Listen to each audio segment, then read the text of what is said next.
the island itself is the epicenter of my home, if that makes sense.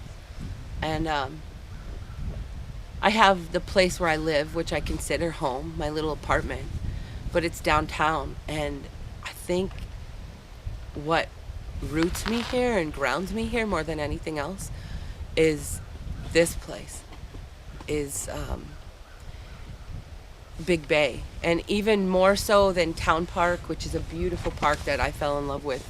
And I very much enjoy that place. And there is incredible beauty there. It's here with the rocks, with the sleeping dogs. That's where I feel like this is home. There's the natural beauty and the wildlife, and even downtown, you know, it seeps in a way that doesn't feel as though you have to go to it. It's right there present with you. And then when you come out to places like this, it's so hard to describe. It's so hard to describe. You come here to look inside and to connect with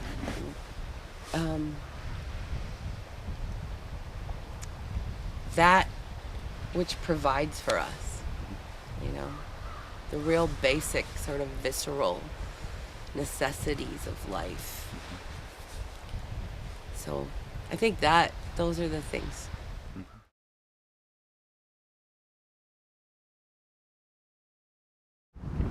The powers that be, the universe, what have you, it really didn't leave any choice for me. I moved up to northern Wisconsin with the intent of moving to Red Cliff. And housing is difficult to find over there, and I just came over here to just see a friend for the afternoon. And I never left.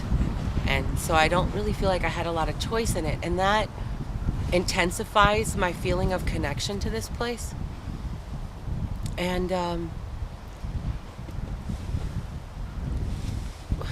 I don't know what day it was. Just one of the days I was out here sitting on a rock. And probably one of the only quotes that I have from me that I thought was worthy of putting on a greeting card was, moments in nature give many of us our first glimpse of present. Being in the moment without language or thought, as if we're seeing a beauty for which we have no words.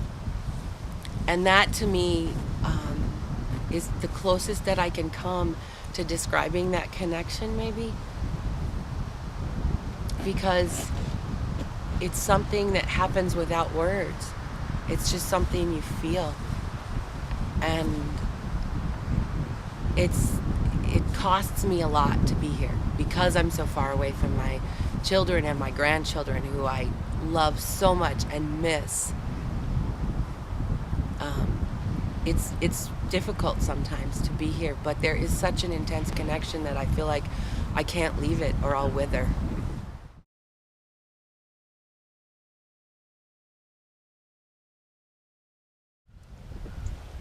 Sometimes, well, it provides a sense of community, but it also provides solitude. And that's, to me, a very interesting mix. And it's not somehow being alone in a bad way. And so I think the sense of community and the ability to crawl into myself and examine or rest is what it provides. But it also provides lots of eye candy.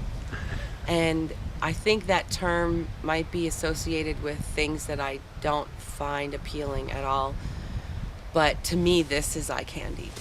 That ice, even in the wintertime, it's so beautiful in the summertime. But all the ice and the rocks and the sky and the trees, and to me, that's eye candy. I've often said, as an artist, I could live here 1,000 years and never run out of inspiration.